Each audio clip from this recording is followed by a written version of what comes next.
teoría psicogenética de Vallon plantea una persona integral donde se une lo biológico con lo social y surge la conciencia.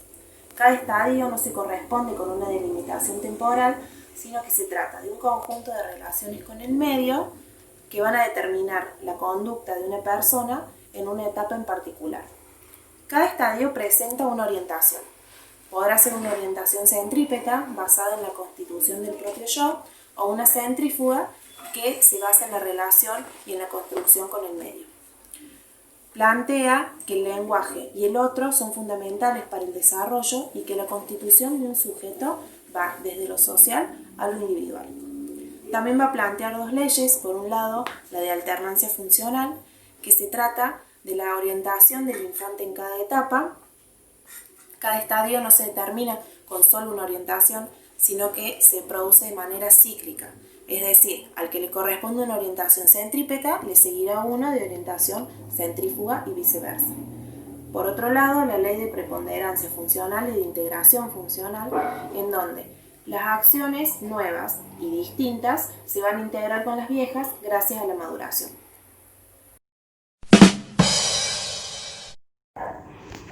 Freud plantea una teoría psicosexual en cuanto al desarrollo infantil, y en la cual habla sobre sexualidad infantil, la cual define como excitaciones y actividades existentes en la infancia y que producen placer. Es autoerótica, lo que significa que la pulsión nace y se satisface en el propio cuerpo, y está dividida en fases libidinales que son sucesivas y que se caracterizan porque en la búsqueda de satisfacción tienen preeminencia diferentes zonas erógenas. La forma de satisfacción también es diferente. El desplazamiento de una zona dominante conlleva la sucesión de una fase a la otra. Piaget plantea una teoría sociogenética del desarrollo, es decir, construye su teoría del conocimiento basada en el estudio de su propia génesis. La pregunta clave que se hace él es qué recorrido se hizo para llegar a obtener ese conocimiento. El desarrollo cognitivo es constructivo, no es lineal, y esta sucesión la denominó etapas. Las etapas son la preparación para pasar a la siguiente etapa. Este cambio es gradual, son inclusivas y tienen un orden rígido. Él en su obra distinguió dos estructuras complementarias a la génesis del desarrollo. Estas son las invariantes, que son mecanismos que nunca varían, es decir, se obtienen del mismo modo, y las variantes, que son los mecanismos de adaptación, o sea, la acomodación y la asimilación. La teoría de Vygotsky tiene un enfoque sociogenético, en donde su objeto de estudio es el sujeto que conoce partiendo siempre de un marco social que establece con otras personas en un microcontexto. Vygotsky siempre plantea al individuo como un sujeto cognoscente. Las categorías más importantes de Vygotsky son la ley de doble formación, en donde dice que el desarrollo cultural del niño, toda función aparece dos veces, primero a nivel social y luego a nivel individual. Primero entre personas, interpsicológico, y luego dentro del niño, intrapsicológico. Esto puede aplicarse a la atención voluntaria, la memoria, la lógica y la formación de conceptos. Esta teoría sociocultural se sustenta en la interacción sujeto-mediación-objeto, donde dicha mediación es llevada a cabo por los instrumentos que presupone el uso de herramientas y signos psicológicos. Una teoría muy importante de Vygotsky es la zona del desarrollo potencial o próximo, que es la distancia entre el nivel real de desarrollo, es decir, la capacidad que tiene para resolver un problema autónomamente, y el nivel de desarrollo potencial, es la resolución de un problema bajo la guía de un adulto o de un sujeto colaborador más eficaz. El concepto de mediación constituye el conjunto de acciones que realiza una otra persona que tenga mayor conocimiento sobre ese proceso de aprendizaje y lo potencie para ayudar a lograrlo. Puede haber una mediación humana o una mediación semiótica. Otros conceptos importantes de Vygotsky son los procesos psicológicos, que se dividen en elementales, que son las capacidades básicas del desarrollo que siguen una línea natural y se comparten entre animales y humanos, y los superiores, que son capacidades específicamente humanas y que son producto de una interacción social, por lo tanto no vienen dados genéticamente. Estos se dividen en rudimentarios, que son básicos, comunes de la especie humana, como el habla, y los avanzados, que son más complejos, requieren una instancia de mediación y de experiencias particulares. Ya que Vygotsky no divide el desarrollo infantil en etapas, nosotros destacamos un logro para cada infancia en la cual presentamos 2 características de la teoría en cada uno. Como logro para la primera infancia, destacamos el aprender a agarrar la mamadera solo por parte del infante, en el cual la mediación se produce a través del adulto y en el cual la mamadera se considera la herramienta, en este caso, para alcanzar el logro.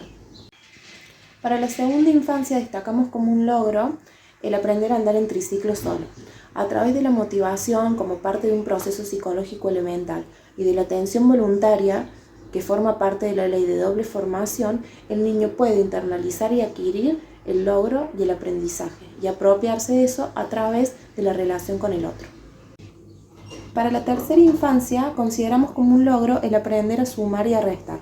En este caso, el habla sería parte de un proceso psicológico superior rudimentario y en la zona de desarrollo potencial el aprendizaje que se quiere alcanzar, es decir, en este caso, el poder sumar y restar por cuenta propia. En la primera infancia pudimos identificar el estadio de impulsividad motriz y emocional que va de 0 a 1 año planteado por Wallon.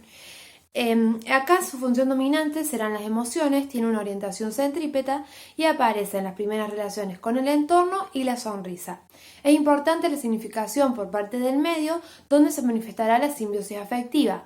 Está dividido en 2 etapas. Primero la impulsividad motriz y la segunda en las manifestaciones a través de los gestos. Este estadio terminará con la crisis exploratoria. En la segunda infancia pudimos identificar el estadio sensorio-motriz y proyectivo planteado por Wallon.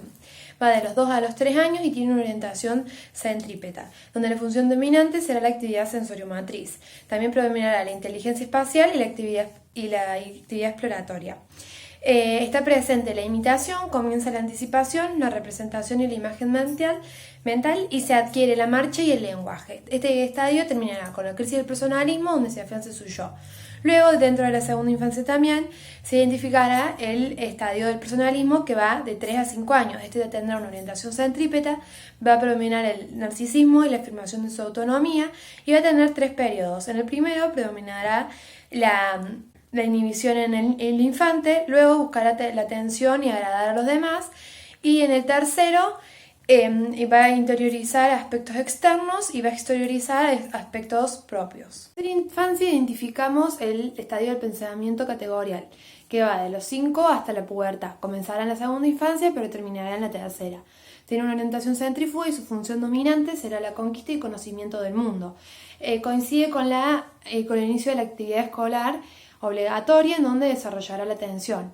Se constituyen 2 formas de pensamiento. El primero será el pensamiento sincrético, en donde pensará en forma de couple y luego en serie.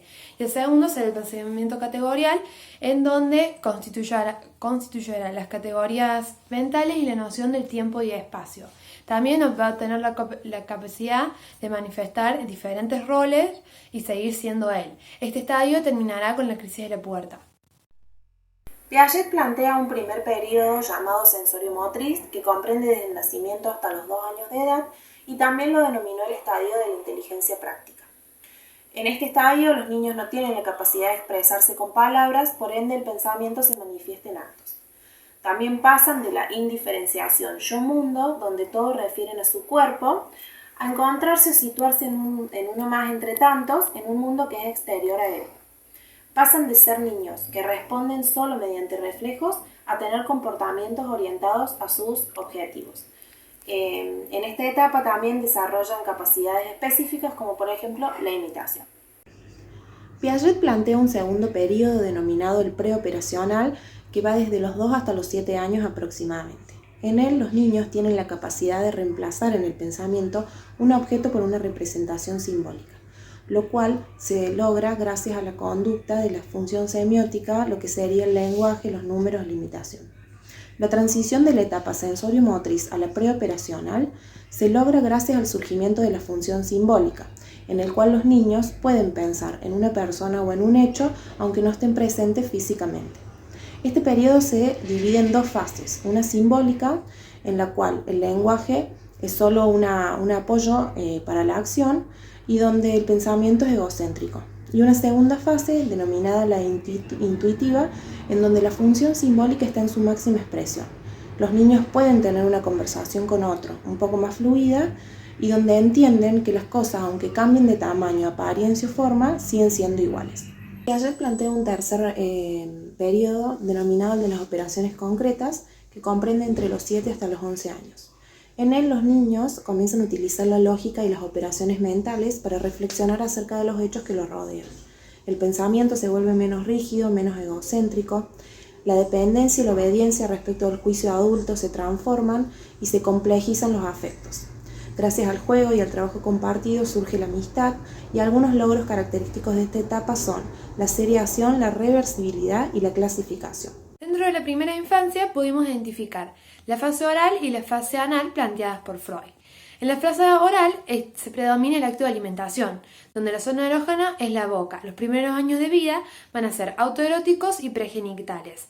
En el chupeteo se busca el placer, entonces la boca no será solo para necesidad, sino también para un deseo. El adulto no solo lo cuida, también lo sexualiza. Y con la teta empieza a separarse un yo, ya que es algo externo del infante. La fase anal es pregenital, en la zona erógena será la zona anal, ligada al control de esfínteres, y los excrementos serán vividos como productos valiosos del propio cuerpo. Habrá un movimiento de separación entre el niño y la madre y se instalan los diques psíquicos debido a la prohibición del placer de jugar con excrementos. La fase fálica planteada por Freud la identificaremos en la segunda infancia, cuya zona erógena será el pene y la vulva. Habrá una creencia por parte del infante de que no hay diferencia entre sexos. Este primado del falo se articulará con la creencia de castración, cuyo papel será muy importante para el comienzo del complejo de Edipo. Este complejo es estructurante del aparato psíquico, se da a través de distintas instancias, a través de la represión. Este complejo también dará como resultado la constitución del superyo, producto de una identificación. Freud le atribuye al complejo de Edipo diversas funciones, como el hallazgo de un objeto de amor, la consolidación de identificaciones secundarias y la constitución de diferentes instancias, como será el superyo. Identificamos a la tercera infancia dentro de los primeros años del periodo de latencia planteado por Freud. Este periodo coincide con los tiempos de escolaridad, donde la sexualidad infantil desvelará su intensidad a otros fines, como el intelectual. Es un periodo donde también se crearán nuevos vínculos que no se reducen a los familiares.